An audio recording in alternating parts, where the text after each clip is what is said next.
Naga sa size, lalo-lalo sa big man. Ayan na si Villaflor, outlets to Almario, open for the layup for two. Grabe, medyo high octane, high intensity ang ating laro, Kapa. Takbo. Ito po sa ating Ako Bicol Cup Camarines Sur.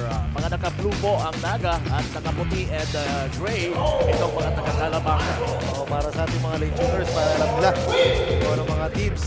And then, ayan na si Pavilando, binabigay ng pick ni Kadag. From the field, that first three-pointer of his ball game. Yes, Roque Ravalo, a native of Was Albay. And then, binawi agad ni Jerome Almario. Bukol ni Roque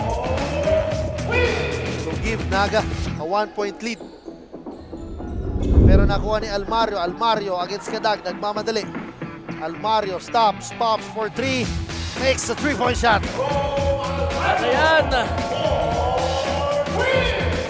2 digits na po ang kalamangan ng Naga sa Then, napatawag pag-umpisa. muna time up. Ayan si Owe Mentinilla. 3 against 3. Almario. Yun. Nasapal ni Kadag pero may foul na nakita ang ating mga referees.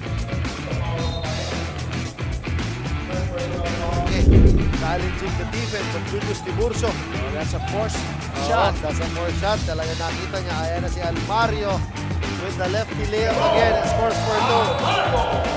So you have Villaflor, you have Almario for Team Naga sa backcourt. Julius Tiburcio. Ayan na, Tiburcio. Outlets to Almario. Almario flies and scores! Ganda ng tira, no? Finger roll from Jerome Almario. Again, hindi mangyayari yung Kapa kung wala ang rebound